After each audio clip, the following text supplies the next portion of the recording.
some of these things happen, I often find myself wondering, how did this happen? When I was young, I didn't really know what I was going to do when I got older. People kept asking me, but then eventually I thought that the idea of inventing things would be really cool. And I read a quote from Arthur C. Clarke, which said that sufficiently advanced technology is indistinguishable from magic. And that's really true. If you go back, say, 300 years, the things that we take for granted today would be, you'd be burned at the stake for.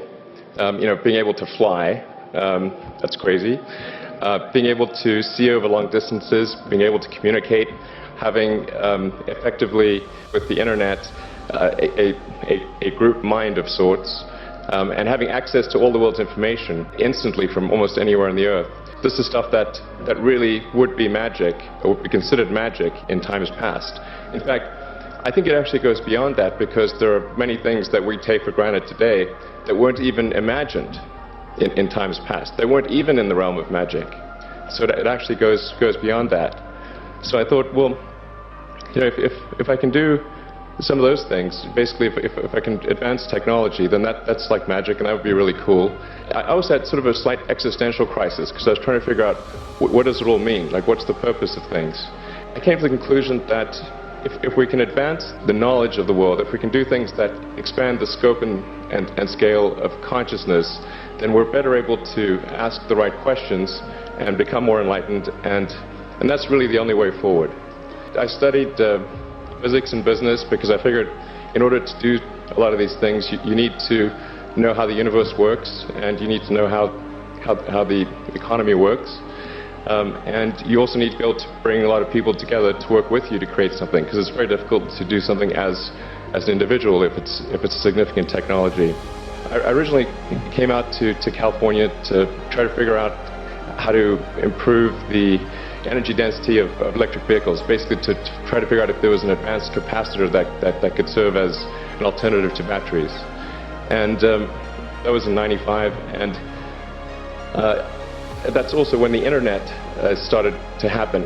And I thought, well, I can either pursue this technology where success may not be one of the possible outcomes, which is always tricky, or participate in the internet and be part of it. So I decided to drop out. Obviously, fortunately, we're past graduation, so I can't be accused of recommending that to you. So did some internet stuff. Did a few things here and there. One of which was PayPal. And I think maybe it's helpful to say one of the things that was important then in the creation of PayPal was kind of how it started, because initially the initial thought was with PayPal was to create an agglomeration of financial services, so to have one place where all of your financial services needs would be seamlessly integrated and work smoothly. And then we had like a little feature which was to do email payments. And whenever we'd show the system off to someone, we'd show the hard part, which was the agglomeration of financial services, which was quite difficult to put together. Nobody was interested. Then we'd show people email payments, which was actually quite easy, and everybody was interested. So this is, I think it's important to take feedback from your environment. So we focused on email payments and really try to make that work, and that's what really got things to take off. But if we hadn't responded to what people said, then we probably would not have been successful. So it's important to look for things like that and focus on them when you see them, and correct your prior assumptions. Going from PayPal, I thought, well, what are some of the other problems that are likely to most affect the future of humanity? It really wasn't from the perspective of what's the rank-ordered best way to make money, which is okay, but it was really what I think is going to most affect the future of humanity. So I think the biggest terrestrial problem we've got is sustainable energy, but the production and consumption of energy in a sustainable manner. If we don't solve that this century, we're in deep trouble. And then the other one being the extension of life beyond Earth to make life multiplanetary. That's the basis for, the latter is the basis for SpaceX, and the former is the basis for Tesla and Solar City. And when I started SpaceX, initially I thought that, well, there's no way one could possibly start a rocket company. I wasn't that crazy. I thought, well, what is a way to increase NASA's budget? That was actually my initial goal. So I thought, well, if we can do a low-cost mission to Mars, something called Mars Oasis, which would land seeds with seeds in dehydrated nutrient gel, and you hydrate them upon landing, and then you'd have this great sort of money shot of green plants on a red background. And the public tends to respond to precedents and superlatives, and this would be the first life on Mars, the furthest that life's ever traveled, as far as we know. And I thought, well, that would get people really excited, and therefore increase NASA's budget. So obviously the financial outcome from such a mission would probably be zero. So anything better than that was on the upside. So I actually went to Russia 3 times to look at buying a refurbished ICBM. Because that was the best deal. And I can tell you it was very weird going there in late 2001, 2002, going to the Russian rocket forces and saying, I'd like to buy 2 of your biggest rockets, but you can keep the nuke. That's a lot more. And that was 10 years ago, I guess, so they thought I was crazy. But I did have money, so that was okay.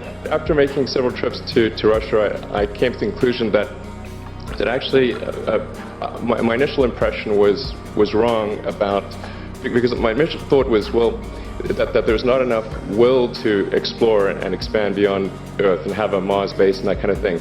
But I came to the conclusion that was wrong. In fact, there's plenty of will, particularly in the United States, because the United States is a nation of explorers, of people who came here from other parts of the world. I think the United States is really a distillation of the spirit of human exploration. But if people think it's impossible, then, or it's going to completely break the federal budget, then they're not going to do it. So after my 3rd trip, I said, okay, well, what we really need to do here is try to solve the space transport problem, and started SpaceX. This was against the advice of pretty much everyone I talked to. One friend made me sit down and watch a bunch of videos of rockets blowing up. Let me tell you, he wasn't far wrong. It was tough going there in the beginning because I'd never built anything physical. I mean, I'd built like little model rockets as a kid and that kind of thing, but I'd never had a company that built anything physical. So I had to kind of figure out how to do all these things and bring together the right team of people. And so we did all that and then failed 3 times. It was tough going. Because the thing about a rocket is that the passing grade is 100%. You don't get to actually test the rocket in the real environment that it's going to be in. So I think the best analogy for rocket engineering is like if you want to create a really complicated bit of software, you can't run the software as an integrated whole, and you can't run it on the computer it's intended to run on. But the first time you put it all together and run it on that computer, it must run with no bugs. That's basically the essence of it. So we missed the mark there. The first launch, I was picking up bits of rocket near the launch site. It was a bit sad. We learned with each successive flight, and were able to, eventually with the 4th flight in 2008, reach orbit. And that was also with the last bit of money that we had. So thank goodness that happened. I think the saying is 4th time's the charm. So we got the Falcon 1 to orbit, and then developed Dragon spacecraft, which recently was able to dock and return to Earth from the space station. That was...